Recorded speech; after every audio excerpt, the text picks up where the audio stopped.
মানুষ কখন কার দুয়ারে গিয়া দাঁড়াইতে হয় এটা মানুষ নিজেও জানে না। কারণ মানুষ সবার কাছে যাইতে হয়, কোনো না কোনো একদিন যাইতেই হয়। কারণ বিপদে পড়লে কেউ আর বসে থাকে না, তখন দরকার পড়লে ঠিকই যায়। কিন্তু এই যে দেখতেছেন, এটা একটা ফুটবল খেলার মাঠ। এখানে বৈশাখী দাওয়াত তোলার জন্য এই মাঠটা ব্যবহার করা হইতেছে।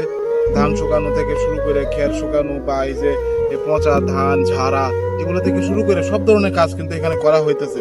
এখন এখানে কাজ করলে কিন্তু অনেকেরই বিভিন্ন ধরনের জিনিস দরকার পড়ে, খাবার জাতীয় জিনিস দরকার পড়ে, যেমন পানি দরকার পড়ে, আরো আশেপাশে দোকানপাট আছে, অনেক কিছু দরকার পড়ে। কিন্তু এই যে দেখতেছেন বাড়িটা, এই বাড়িটা আমাদের এলাকার মানুষ সবাই চেনে, এটা ইঁদুর বাড়ি বলে। ইঁদুর আমাদের কাকা হয় সম্পর্কে। এই যে পানি আনার জন্য একটু পর পর বোতল ভরে ভরে পানি আনতেছে মানুষ, একটু পর পর।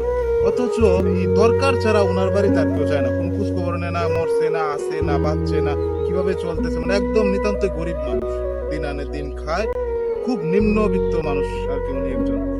আবার ভোটের সময় ঠিকও চিনে মানুষ, ভোটের সময় ভোট দরকার, কারণ ভোট আছে ওই বাড়িতে 3-4টা, ওটা দরকার আছে।